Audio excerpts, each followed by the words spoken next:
Good afternoon friends. ఖర్చు 28,000 కాదు 20,000 తీసుకురమ్మంటున్నారు. ఎలా సాధ్యమైంది? నిన్న ఉదయం ముంబై ఆన్లైన్లో శనగ డబ్బా తెప్పిస్తే 330 రూపాయలు అయింది. ఇప్పుడు ఎండాకాలం మొదలైంది.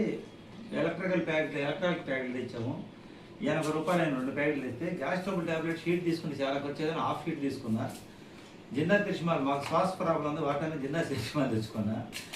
ఇవే 240 రూపాయలు ఈరోజు మెడికల్ ఖర్చు అయింది. మాకు మామూలు జనరల్గా షుగరు బీపీ ట్యాబ్లెట్ కాకుండా మెడిసిన్ ఖర్చు నెలకు 3,000 అవుతుంది, ఇంటి రెంట్ నెలకు 4,000 అవుతుంది, కరెంటు బిల్లు 1,000 రూపాయలు అవుతుంది, బండి పెట్రోల్ ఛార్జ్, ఫోన్ రీఛార్జ్లు, ఇంకా వాషింగ్ మిషన్ లిక్విడ్స్, ఈ సర్ఫ్ ఖర్చులు కావచ్చు, ఇల్లు క్లీన్ చేసే ఫ్లోర్ క్లీనప్ చేసే కావచ్చు, అంటుతో లిక్విడ్ కావచ్చు, ఇవే దాదాపు 11, 12, 13,000 దాకా అవుతున్నాయి. ఈ కాక మాకు హాస్పిటల్కి పోయే ఖర్చులు కొన్ని ఉన్నాయి. ఇన్ని ఖర్చుల్లో మనం తగ్గించేది ఒక ఫుడ్ విషయంలో మాత్రమే తగ్గించగలం. ఫుడ్ మాకు జనరల్గా 10,000 అయితే ఫుడ్ ఖర్చు. అంటే నిన్న నేను చెప్పడం